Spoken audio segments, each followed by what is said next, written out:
Also, this is getting a lot of attention here at home today, catching a lot of fire on social media, and it involves former member of Congress, Democrat Congresswoman Katie Porter, who by some polling is a front runner, but it's very spread out, I got to say. You can see where the numbers are, and that 38% say they're undecided in the governor's race, which is next November, a year from November, to replace Gavin Newsom, who is term limited.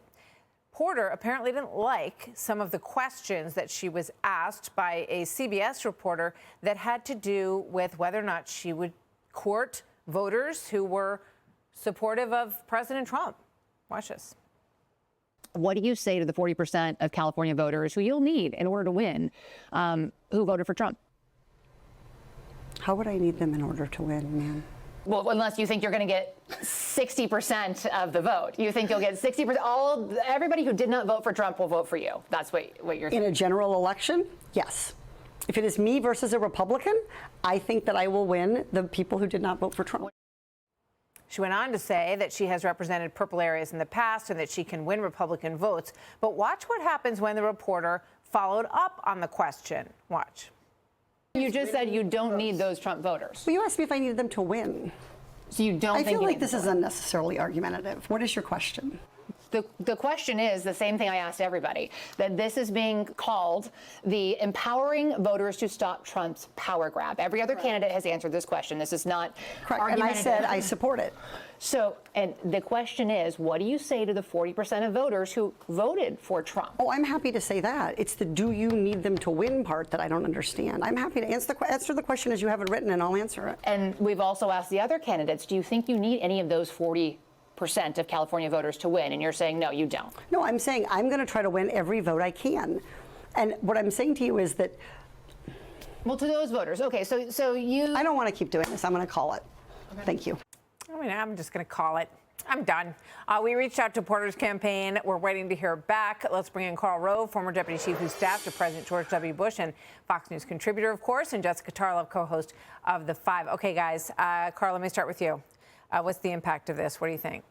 Well, we now know that she is what she is, which is a brittle, not very nice person. We knew that if you watched her apparently in the Congress.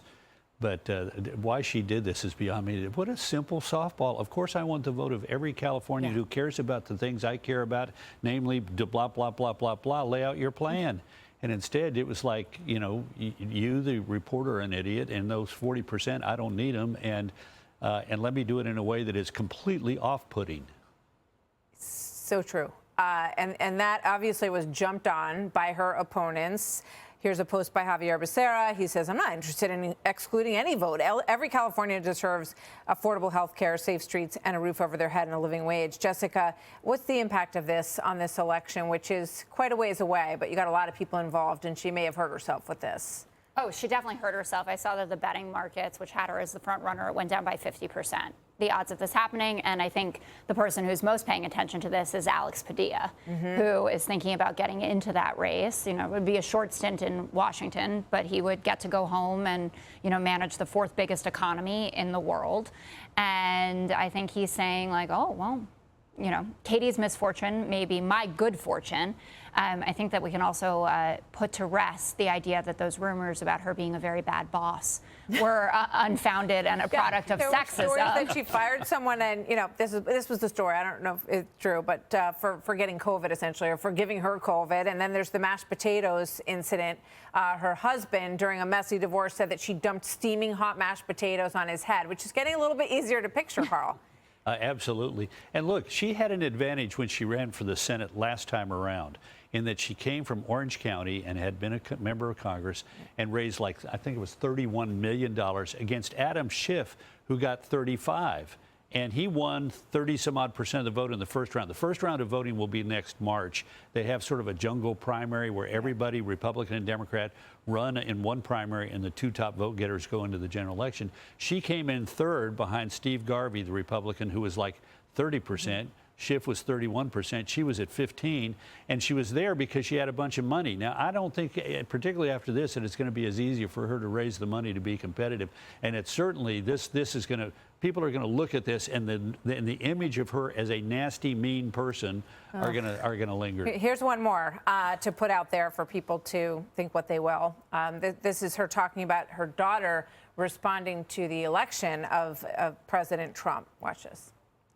On election night, I went to pick up my daughter from water polo practice, and she's 12, and she got in the car and she was crying. And I said, did someone punch you? Like, water polo is a rough sport.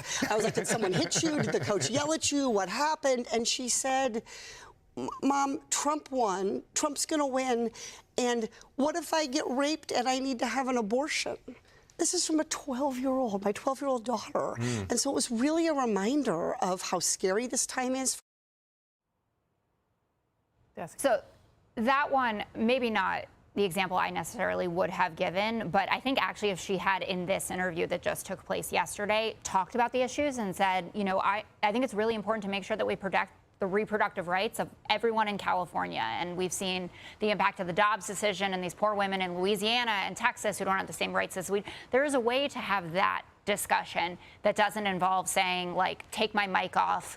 I'm horrified by the fact that a reporter would A, ask me all the same questions that they asked everyone else vying for this job, and B, it kind of sends this message of, I don't like the free press. Like, you agreed to an interview, and we complain about this about Trump all the time. Like, sit for the questions.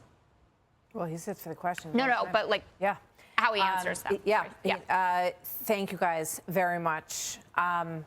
We'll see where this whole thing goes for Katie Porter. We got a while to watch this. If Carl gives it a down arrow. If he had a whiteboard, it would have an arrow. It would have a down arrow. Yeah. Not a good day for her. We'll see where it goes. Thank you. So